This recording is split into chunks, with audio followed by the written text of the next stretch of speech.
Hello and welcome back to the channel. Today I take a look at a really huge movie haul that I got from between Amazon and eBay. They arrived this past week. Uh, Kind of been looking forward to getting it because it's been like really bad here in the Northeast weather-wise again. And I'm not trying to give you a weather update every video I do, but I hope anybody out there tonight that's watching this video is staying safe, and hopefully their power didn't go out or anything like that. Just stay safe out there because this has been one doozy of a winter. I know they say in a couple days something about Florida is going to get snow. That's almost unheard of. You know, just to think about that. But let's get started. Right off the top here, these are all Blu-ray, by the way. I got an Arrow title here with Susan Scott, Simon Andrew, Peter Martell. Death Walks at Midnight, a film by Luciano Ercoli. And I believe this is probably a giallo film. I'm guessing it kind of has that vibe to it. This is the second film from Luciano Ercoli's Death Walk series. I'll have to look into that, and maybe I'll get the other two entries in this. Death Walks at Midnight is arguably the director's masterpiece, aided in small part by the screenwriting talents of giallo master Ernesto Gastaldi, who did Your Voice is a Locked Room and Only I Have the Key, and he did Torso. But that's Death Walks at Midnight. Kind of gonna go through these a little faster because there is so many. I don't want to clock in at well over an hour, but looks pretty promising. Look at the back. Let's see. Look at it, see if there's. It basically is a brand new 2K restoration from the original film elements. It does have a reversible sleeve and a slew of other things that most Arrow titles have, but that's Death Walks at Midnight. Check that one out. You get a chance. It looks interesting. And then I picked up the Blu-ray plus digital plus DVD copy here of The Strangers Chapter 2. And I see a lot of people bag on this one, but I had a lot of fun with this entry. I know it's not as good as, the original series in my eyes, but I did have fun with it. It kind of felt a little bit like Wrong Turnish more than it felt like a Strangers series to me. But that's The Strangers Chapter 2. And if anybody wants the digital code, let me know in the comments. This comes from A Heart of a Killer, Making the Strangers, Chapter 2. These are the special features I'm mentioning. The Q&A with cast and crew and some theatrical trailers. From Lionsgate, clocks in at 98 minutes. They're saying this is more brutal and relentless than ever. When they learn that one of their victims, Maya, the survivor of the first Chapter 1, is still alive, they return to finish what they started with nowhere to run and no one to trust. Maya must survive another horrific chapter of terror as the strangers, driven by a senseless, unceasing purpose, pursue her, more than willing to kill anyone who stands in their way. But I don't know. I had fun with it. I thought it was all right. I mean, it wasn't great, but I definitely had fun with it. I'm trying to see what that. Okay, it gets a little bit of an indent on the back, but not nothing too bad. It looked worse upon when I looked at it, but that's Strangers Chapter 2. Can't wait to. Well, I don't know if Strangers Chapter 3 is still a thing because I know they were greenlit. It was either greenlighted to be a third one, but then the box office for this last one, I don't know. It all depends. I would say, to be fair, I would probably say they are going to come forward with it and have a part 3. On to the next one here. This is a DBS film. Presents Horror in the Forest. It stars Chloe Marie Rhodes, Tyler Miller, Dylan Devane, and Stephanie Curves. Or Kierves, however that's pronounced. Indie Rights brought this to made it physical disc here. It's saying the curse of Redwood Forest awaits 3 fearless paranormal investigators delving into the long history of its unexplained missing person cases and said to be the work of a vengeful witch. And it kind of has, to me, based on what I'm seeing here, it looks like it's a manufactured on demand title as well.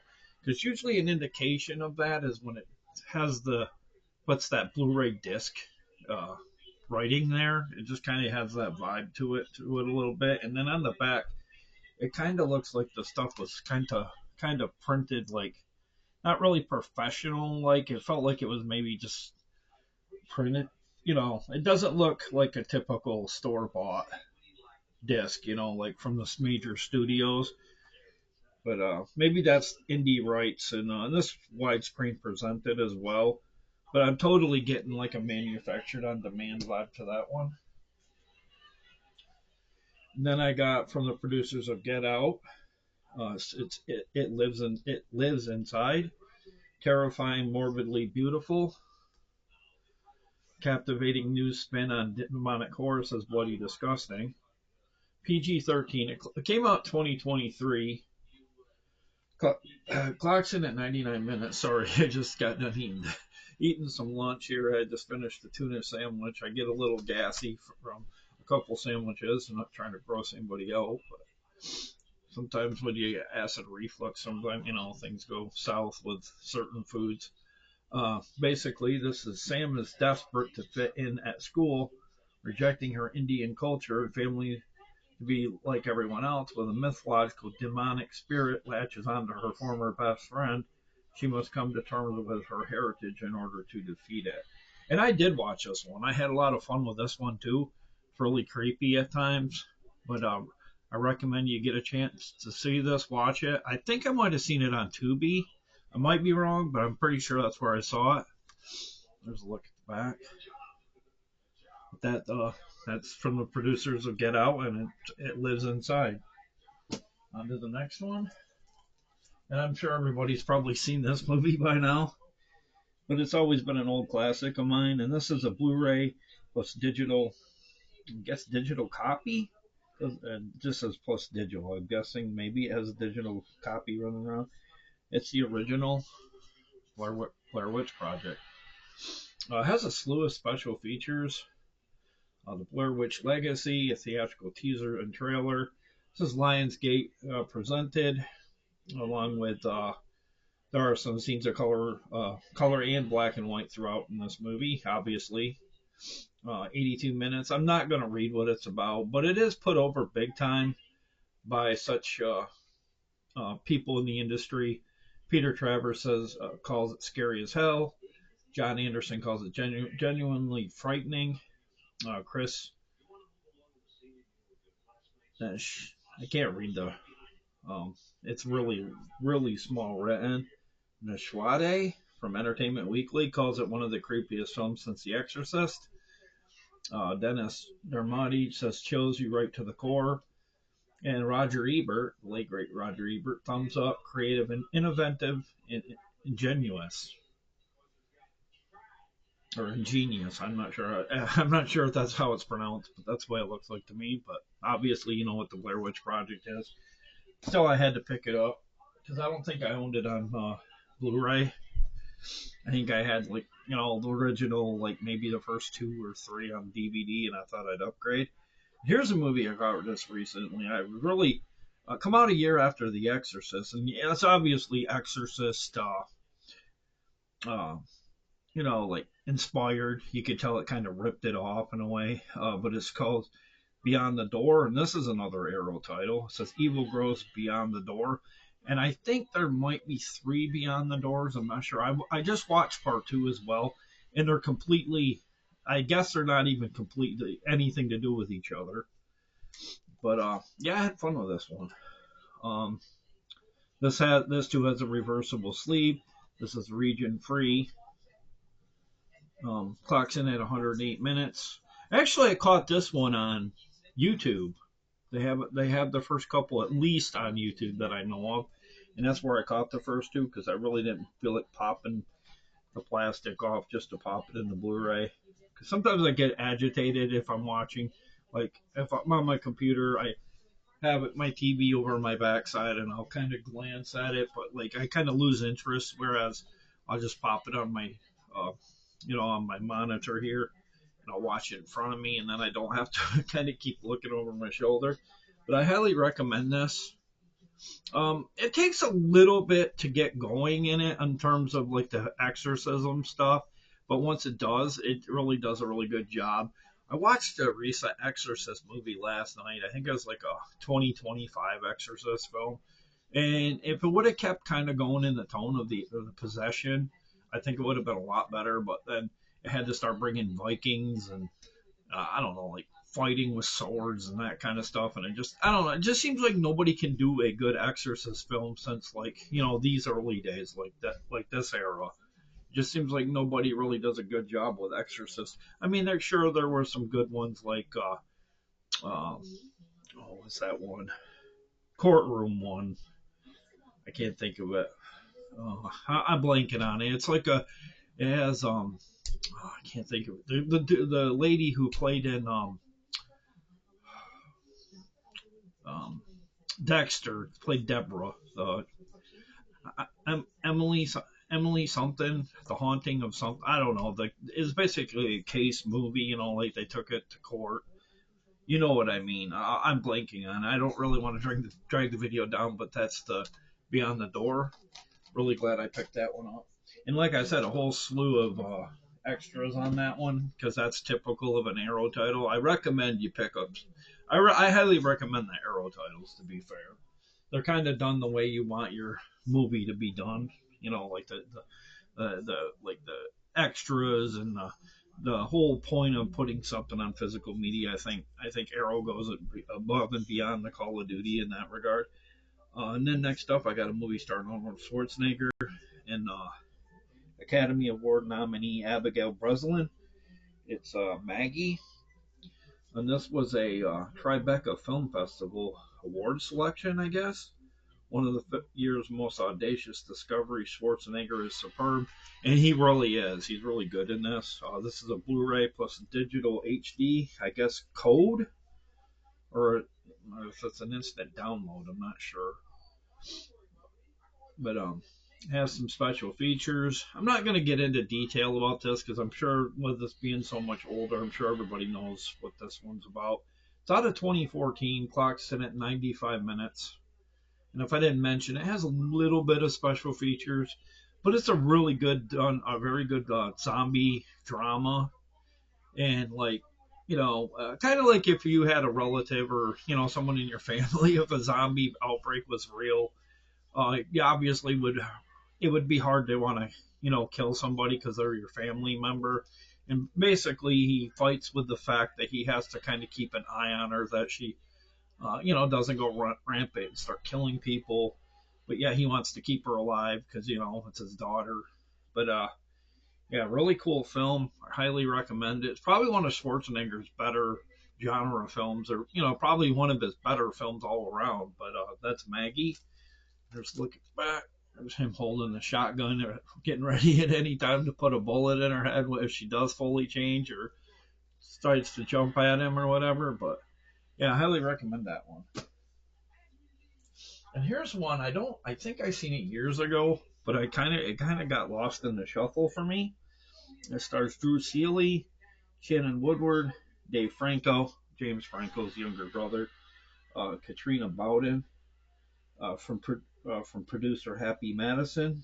Some urban legends are real, and this is the movie The Shortcut from Anchor Bay. Hopefully I'm not getting sick from all the shoveling I did this week.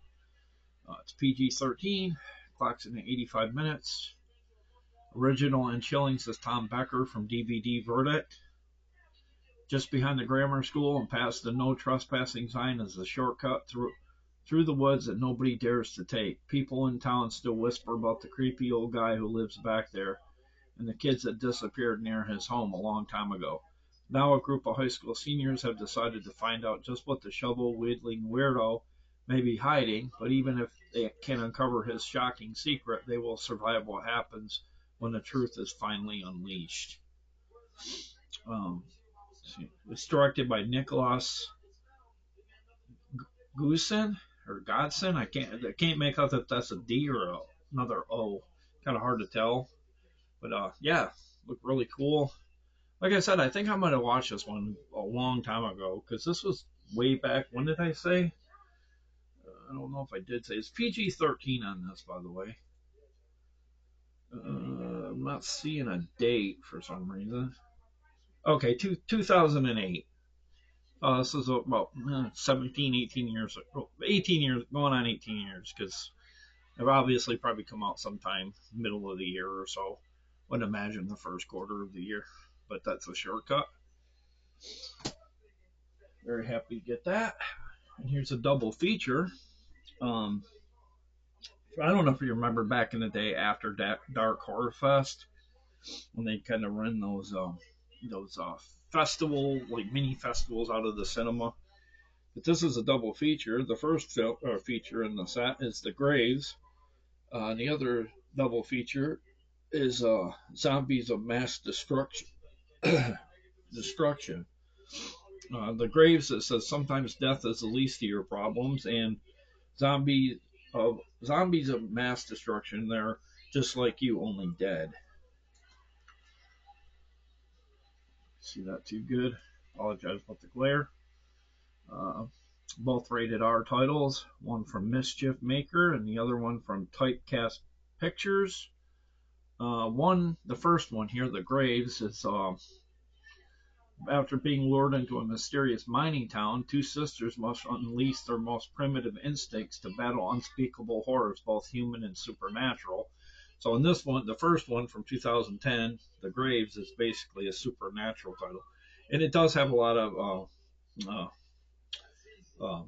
special features for that one.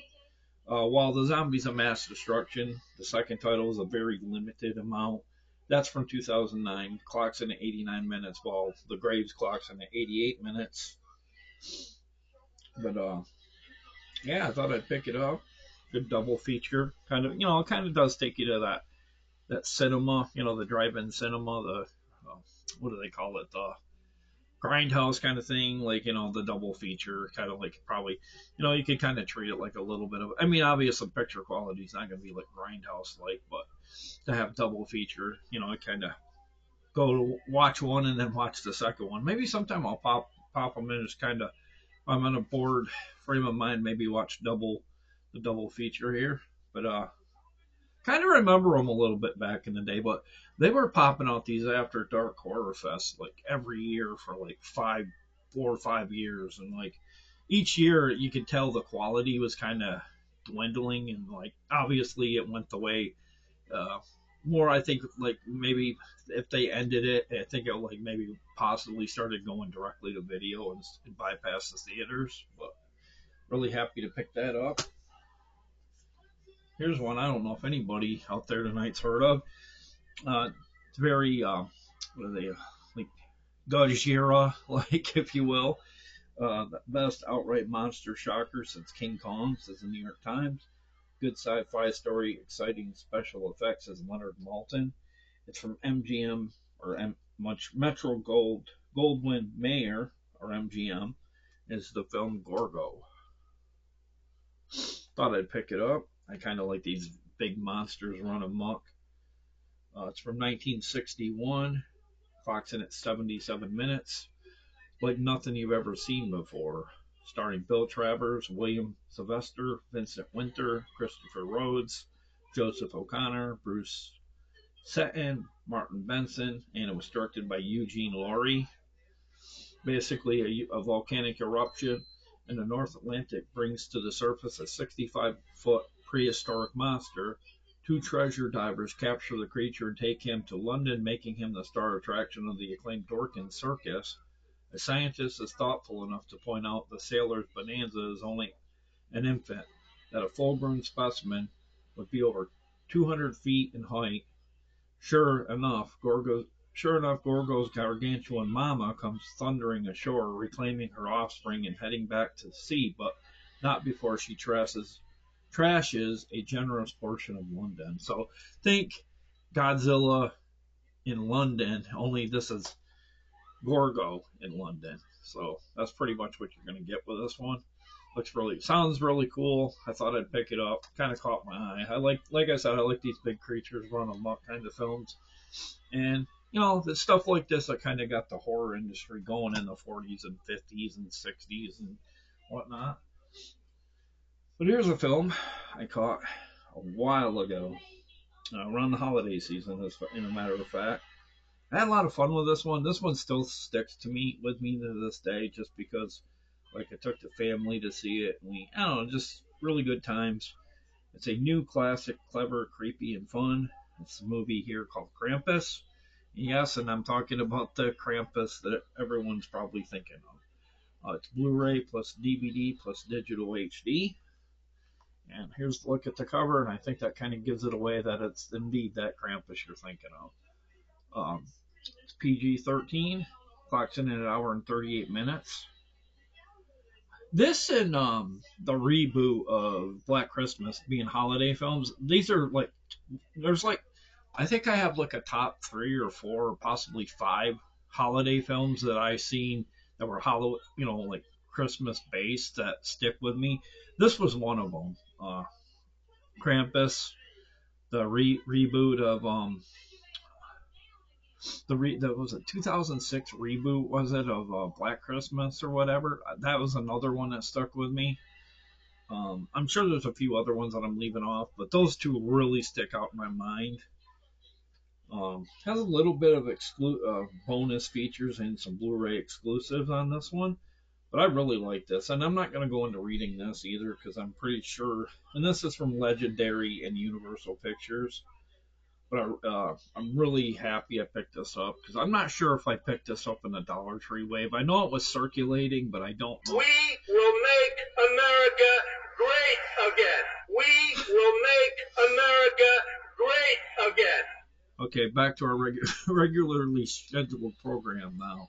Sorry about the cut in from Donald Trump, but I have a clock and kind of strikes the hour and he says that. So, but that's Krampus, and yeah, I highly recommend that one. Had a lot of good actors and actresses in it as well. I always hoping they'd have a sequel. I kind of thought like it did well enough to get one. After this, I'll probably have to see. I want to go and see how well it did financially because I'm surprised no one didn't take advantage of Krampus too, because it did set it up for a sequel. And then next up, here's a film that I originally owned on DVD, and my son goes, "Whoa, why do you want it again if you have it on DVD?" And I'm like, this is a little 6-year-old, and mind you, that asked me this, and I go, I don't know, I want an upgrade, and this is from the writers and director of Saw, the unrated. It's unrated. You scream, you die, and it's the film Dead Silence. And I kind of felt like this film got everything going, like, at the time. I kind of felt like somebody took the ball and ran with the idea of Insidious, The Conjuring, and I kind of felt like this movie was the open gateway to get some of those films to theaters, because I felt like this film should really belong in the Conjuring universe to me. It kind of had that Insidious feel to it throughout it too. And I want to say one of the actors that played in this actually,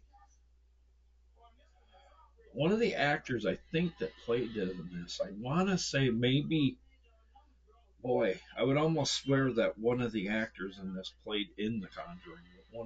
He played the Warren husband. I'm not sure. And if it's not, he looks an awful lot like him.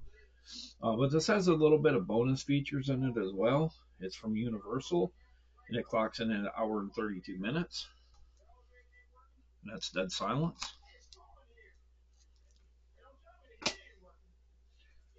Next up is a film I know nothing about. I just grabbed it. It had that alien vibe to it, mixed with kind of like the new Alien series, Earth. It stars Eiza Gonzalez and Aaron Paul. It's a neon-soaked cosmic nightmare. Comes complete with a slip cover here from RLJ Entertainment. Really fancy packaging. Has a slew of special features. On the mysterious planet of Ash, Rhea, Eiza Gonzalez awakens to find her crew slaughtered when a man named Brian arrives to rescue her. An ordeal of psychological and physical terror ensues while Rhea and Brian must decide if they can trust one another to survive. From director Flying Lotus and writer Johnny Remler. Look at the back. Really shiny stuff going on there. Really fancy. Yeah, I love that. I love that. Like the way it was done. Some love went into this slipcover, or like that, and that's Ash. And next up is a Shudder original. And it has a little bit of a sticker saying, "Stream your fears, Shudder, free 30-day trial," which I doubt is probably a free trial at this point. Fun and gory as hell. It's a slash film. It's certified fresh from Rotten Tomatoes, and it's the film Blood Quantum. When the dead rise, only the immune survive. This is a Shudder RLJ Entertainment film as well. From 𝙂𝙍𝙍𝙍𝙍. The indigenous people in the isolated reserve of Red Crow are immune to the zombie plague that has taken over the nation, but that doesn't mean their lives aren't at risk. It's up to Trailer 𝙂𝙖𝙍𝙍 from Fear of the Walking Dead, the tribal sheriff, to protect the families residing on the reserve and a flood of desperate refugees from the hordes of bloodthirsty walking white corpses that are closing in. And I might take a look to see if this is any good. Maybe I watch this tonight. Blood Quantum. I'm sorry, I'm tilting it. Back. Really happy to pick that one up. And on to the next one. And this next one has a really cool cover, I must say. It's called Never Blink. A team of medical students capture images of a world we didn't see when we blink, and the results are beyond terrifying. This is a Gravitas Ventures title. Clocks in at 113 minutes. Region 1 here, so it's region safe for no one that doesn't have a all region players. You're safe here with this one. But, really don't know not really a lot about it, but it looked really cool, so I picked it up. That's Never Blink. And here's one that I'm sure everybody knows of. It's chock full of gnarly kills, says Dread Central, and it has a really cool slip cover to it as well. Like it embossed, it's like embossed, like you can, like it sticks off, and it's clown in a cornfield. Clown in a cornfield, and I must say I was very disappointed with this film, but I do love the concept of it in the same token. But I was hoping for it to be, well, it's revealed it's several killers is what it is, and I'm not going to go into detail like who was the killers and all that, but like I was hoping it was just going to be a straight up slasher, just somebody messing around with a clown outfit, and I don't know, it's just like it was like a whole town involved in the whole thing. And I just thought that was really corny, and I don't know. I didn't like that part about it. It didn't set well with me. Maybe upon different viewings it would get better with me, but I don't know. I was kind of let down by this one, like I was the recent Silent Night, Deadly Night, the remake. Like people were saying, "Oh, it's so well done," and it's like it really wasn't. Like I prefer the Silent Night, Deadly Night out of the 80s. That was so much better. But this one's rated R, RLJ Films. Quinn and her father have just moved to the quiet town of Kettle Springs. Hoping for a fresh start, instead she discovers a fractured community that has fallen on hard times after the treasured Bay Pen corn syrup factory burnt down. As the locals bicker among themselves, tensions boil. A sinister, grinning figure emerges from the cornfields to cleanse the town of its burdens, one bloody victim at a time. Welcome to Kettle Springs. The real fun starts when Friendo, the clown, comes out to play. And see, that's what I was hoping it was going to be, more like about some one person being the clown killer, and then it like turned into the mayor was involved, and I don't know, it got too cutesy for its own liking for me.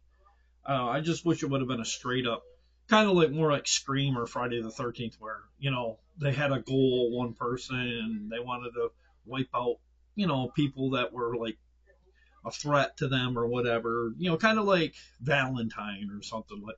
That's what I was kind of hoping it would be more in the vein of, but I couldn't pass up that up for the sweet slipcover. I don't know, just like I like the name of the movie, and I was really shocked this ever hit theaters, and that's Clown in the Cornfield. But to me, again, it was very disappointing to me, like the remake of Silent Night, Deadly Night, which I'll probably be stupid enough to buy too, because I do like the Silent Night, Deadly Night series. So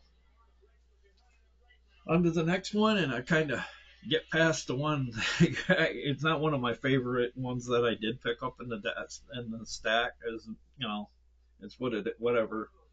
And then here's one that really gets that. You get that Night of the Scarecrow vibe to it from it. It's a Field of Screams, a film by Alex Mohed and Evan Runkle.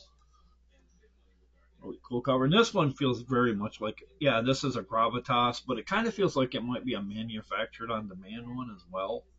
Clocks in at 97 minutes. It's listed as horror, drama, independent comedy. A young man discovers that his latest grandfather left behind more than just family photos and farm tools. Let's look at the back. Really basic, really not much to see. Kind of like I said, it kind of has a little bit of a Dark Knight of the Scarecrow vibe to it, a little bit like Children of the Corn. Pretty much any film out in the farmlands with a killer scarecrow, that kind of thing, and that's Field of Screams. Next up, here's a film I caught a while ago. It's a Blu-ray plus DVD combo pack, and I want to say this is a Scream Factory as well, and it stars the late great Tawny Kitaen in this one, and it's the film Witchboard. When you open the door to the unknown, there's no telling who will drop in or who will drop dead. I really like this one. I'm not even sure. I want to say they never got around. Maybe they did make another Witchboard. I can't remember. I know. I get these. I want to say they might have had a Witchboard, but like, I think they started going the way of direct to video and whatnot. This has a slew of special features. It's called the Ouija board, whatever. I don't call it Ouija. I think it looks like Ouija board to me, but it's been used for thousands of years to communicate with the souls of the afterworld. For beautiful Linda Brewster, Tawny Kitaen, who also played in Bachelor Party with Tom Hanks. It brings the playful ghost of a dead 10-year-old boy, but when the friendly spirits develops a sudden taste for violent murder and demonic possession, Linda's boyfriend, played by Todd Allen, who did the Django Unchained, and her former lover, Stephen Nichols, from The House, a House movie, I guess, must race to destroy the ferocious portal of the damned. Kathleen Wilhoit, who played in Roadhouse, and Rose Marie co-starred in this chilling thriller from Kevin S. Tenney, who did Night of the Demons. And it really does have kind of like, now that I think about it, kind of does have like a Night of the Demons vibe. Not like with a scary house or whatever, but just like, kind of like the, like the goth characters and whatnot. It really, I don't just, the vibe of the whole film, like the way people play off of each other, it totally does have like a early pre Night of the Demons vibe to it a little bit. This came out in 1986. 98 minutes. Special features are not rated and so on. But yeah, that's Witchboard. And if I didn't say it, it has a DVD combo pack as well. So I guess it must have Blu-ray and a DVD in here. Let's look at the back.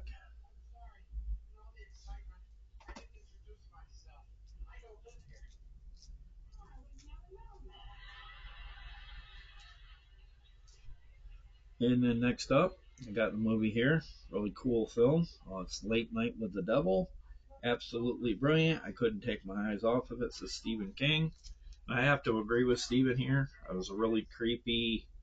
What's that film they used to make? Or when they made that they aired from the TV station around the Halloween time. This is totally what I get from this one after I watch this. It's rated R. It's IFC Films based. Has a bunch of special features. Johnny Carson rival Jack Delroy, played by David 𝙃𝙬𝙍𝙍, hosts a syndicated talk show, Night Owls, that has long been a trusted companion to insomniacs around the country. However, ratings for the show have plummeted since the tragic death of Jack's beloved wife. Desperate to turn his fortunes around on October 31st, 1977, Jack plans a Halloween special like no other, unaware he is about to unleash evil into the living rooms of America. And I highly recommend you pick this one up. Very good film. Was never disappointed. Very first viewing, I wanted to watch it again. Cool film. Next up, you're kind of going back into the rewind here in terms of horror. It's For the Sake of Your Sanity, Pray It Isn't True, The Legend of Hell House. This too is a Scream Factory release. Has a little bit of special features. I'm really not going to go into this because it's pretty much, you've pretty much seen anything to do with a haunted house from this era. They're pretty much all the same. They're for the most part, they're pretty well done, well acted, convincing, and nothing real awful. Like, I can't say that about a lot of horror films now with the haunted house thing. They're either very skippable or very forgettable.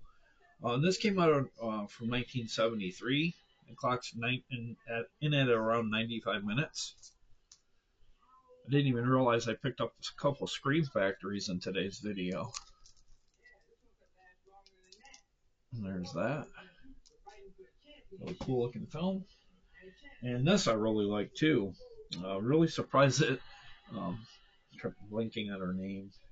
Oh, Demi Moore would actually play in such a film because like she doesn't normally play in horror films.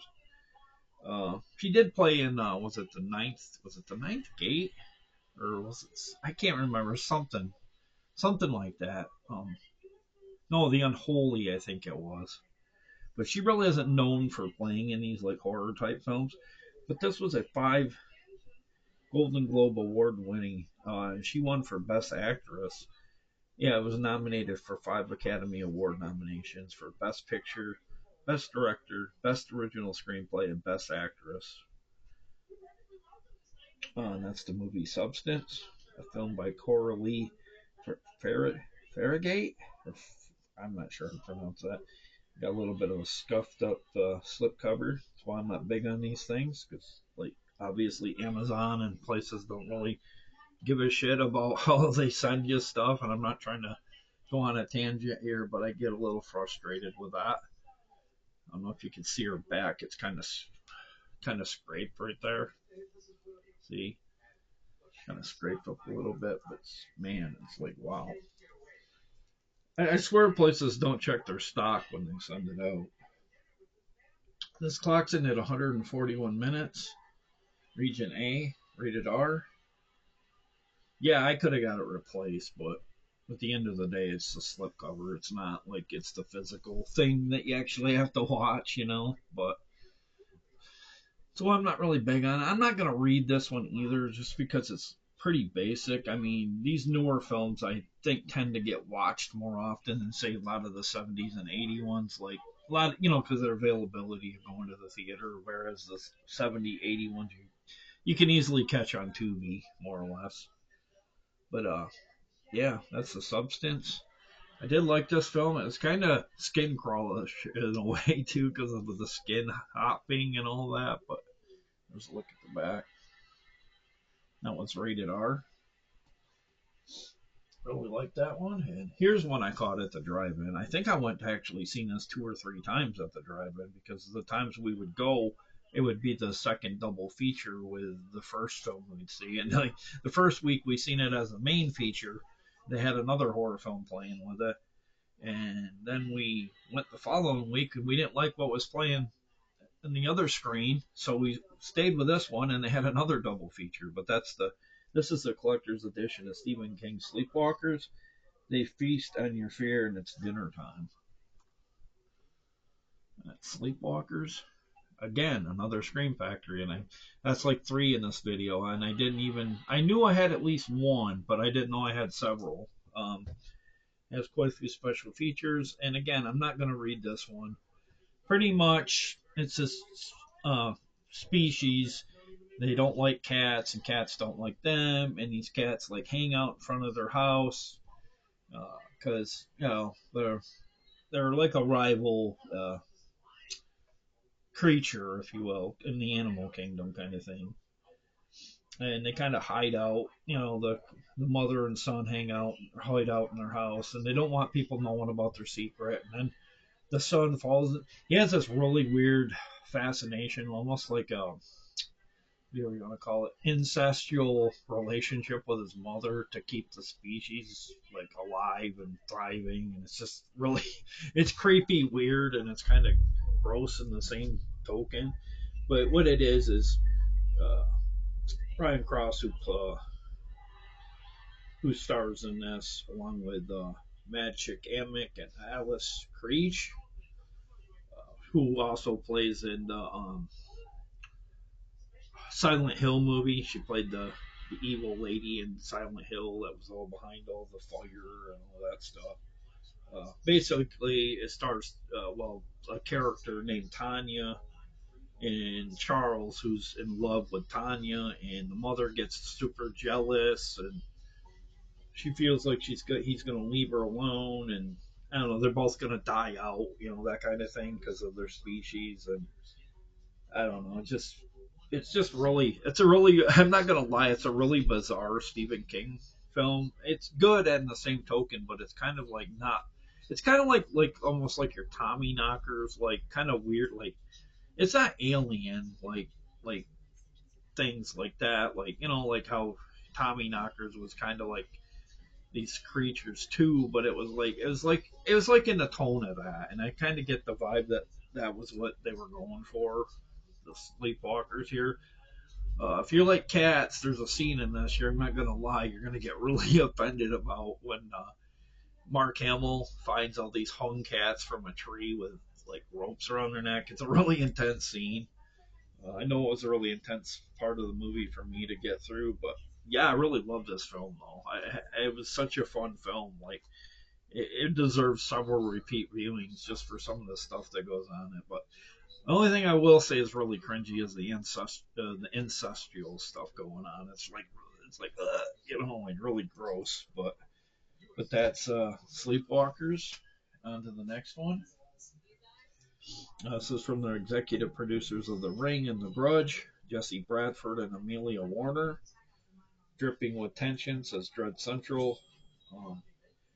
Beyond Hollywood calls it terrifying, and it's The Echo. I couldn't pass on that cover. I think it's really cool. Kind of has that. The remake of Amityville Horror. And sorry, I'm laying back. I'm kind of laying on my back on my bed because hurt my back a little bit shoveling. 96 minutes on this one. A moody piece of work.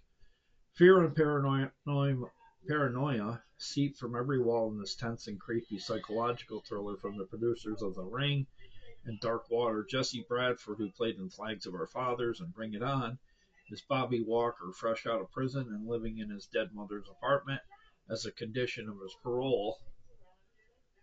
Plagued by eerie echoes emanating from the building, Bobby's terror mounts as he begins to suspect that his neighbors had a sinister hand in his mother's death. It could come for him, and they could come for him next. And Bradford grabs the audience whenever he's on screen, says E-Film Critic. And it has very limited features, or if it ain't any I'm seeing here. Oh, okay, no, this is specifications. I guess no, it's pretty bare bones. I thought it said those were some. I got reading it. I'm wrong. It's basically a bare bones. There's nothing on this. Image Entertainment presented it, but looks pretty cool. I couldn't pass on that cover. That's The Echo. Only got a few more here, and hopefully you were able to sit through all of this with me tonight. This is inspired by a true story, a true ghost story. Time to Die. 2359 from Magnet Releasing. Rated R. Boxing at 78 minutes, very short. I guess it is English, but you can also watch it in Mandarin. It does have Spanish or English, Spanish, subtitles on it as well from Magnolia Pictures, if I didn't say that. It's saying, during a routine road march at an island military training camp, an Army recruit is found dead at exactly 23 hours and 59 minutes. This mysterious and gruesome incident unearths a terrifying dark secret of the haunted island, forcing the recruits to confront their deepest fears in order to find the truth about their friend's death. And it's really, I mean, super basic special features, the making of the movie, and basically trailers, and that's all you're getting with this. This is rated R. Looks really cool. Looks kind of creepy as well.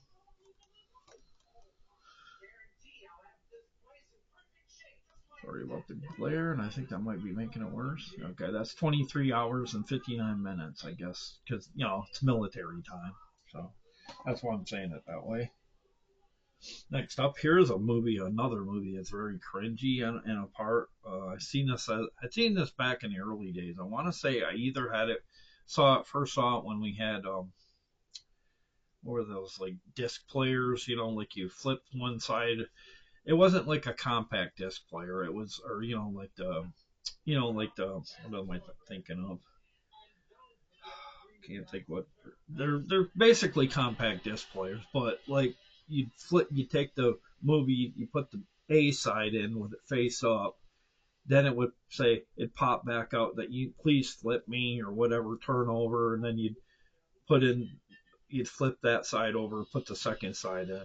I think that's the way I first saw this movie. This motion picture contains scenes of extremely graphic and violent horror. Warning, the beast within.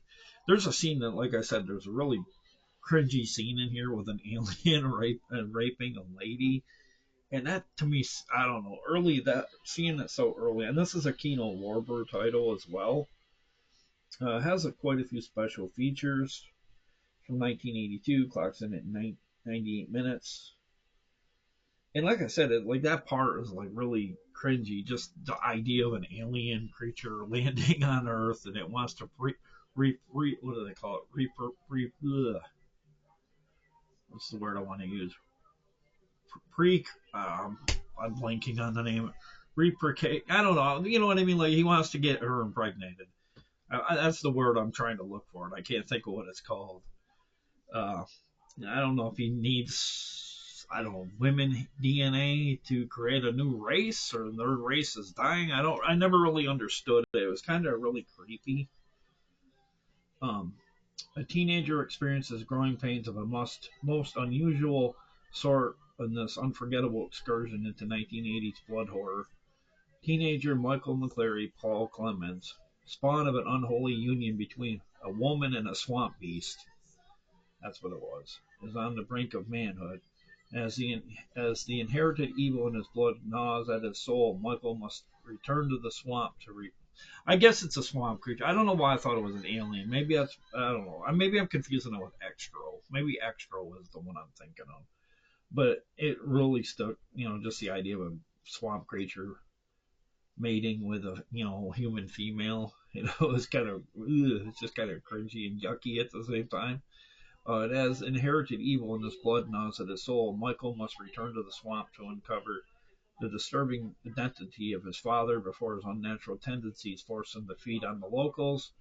The beast within is highlighted by show-stopping human into monster metamorphosis that make an American werewolf in London look positively domesticated, directed by Felipe Moro, who did Mad Dog, Morgan, and Howling 2 and 3, written by Tom Holland, who did Fright Night and Child's Play, and featuring Ronnie Cox, who played in Deliverance, B.B. Besh, Don Gordon, R.G. Armstrong, and L.Q.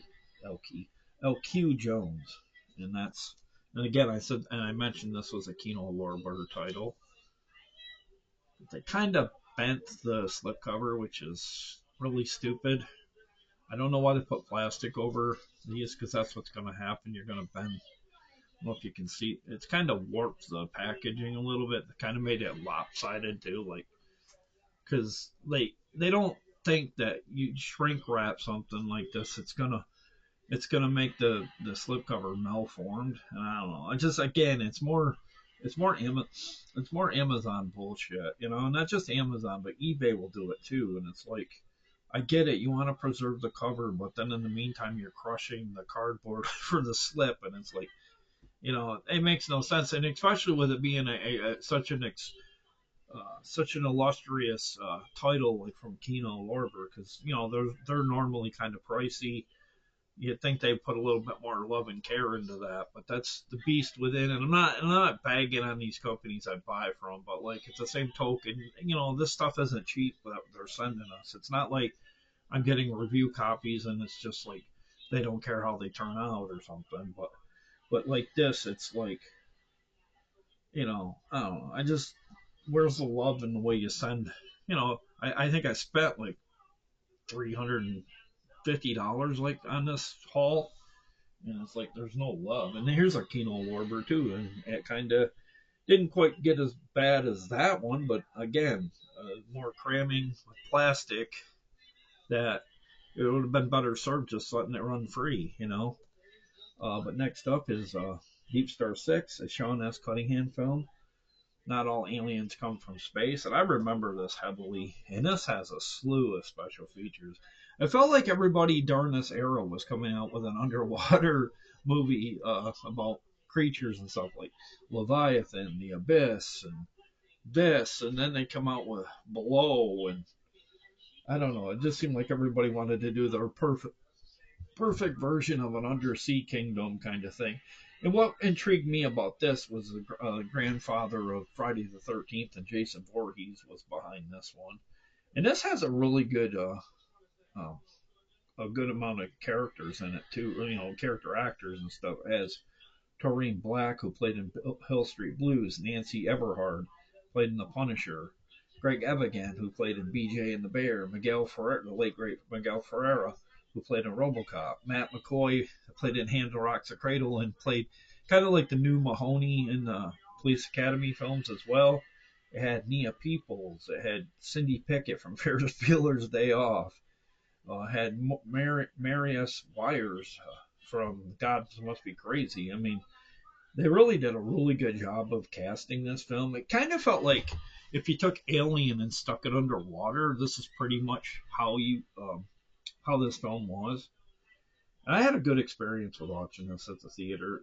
Clocks in at 99 minutes. It's like I said, it's from Kino Lorber, Studio Canal, Region A, and it's rated R. And it also has an interview with stunt coordinator, guy who played Jason himself, Kane Hodder. So I didn't know that. Always liked that cover. It's referring to a scene in the movie when the creature bites someone in half. And that's Deep Star 6. I got a couple more and then I'm done. You're probably thankful it's clocking in at about an hour. It's a collector's edition here. It stars David Boreanaz, who played Angel in the Angel series, Denise Richards, Marley Shelton, and Katherine Heigl. It's Valentine. Remember that kid everyone ignored on Valentine's Day? He remembers you. And this really kind of feels like an 80s version of, what's that movie? Oh, I watch it all the time on Tubi. The one with Marty, like the high school reunion thing. I'm blanking on the name right now. But, oh, geez. It's from the guy does the music, and it also does Friday the 13th music, and I can't, and Henry Manfredini did the music in it as well. Oh, Jesus. I want to say April Fool's Day, but it's not that. It's, there's like a Joker kind of character in it. Well, on with it anyway. But it kind of feels, and this is a Scream Factory. I never realized that either. This is rated R. I'm not going to read what this is about, because it's pretty much just someone in this class around Valentine's Day gets all maniacal and wants to take out all these different women and stuff, and more or less just a revenge factor, kind of like in the vein of My Bloody Valentine, that kind of thing too as well. I was hoping they would have a sequel. They kind of hinted at they would have one, but I don't know if this did find. I want to say it didn't live up to the financial ends that it was hoping for.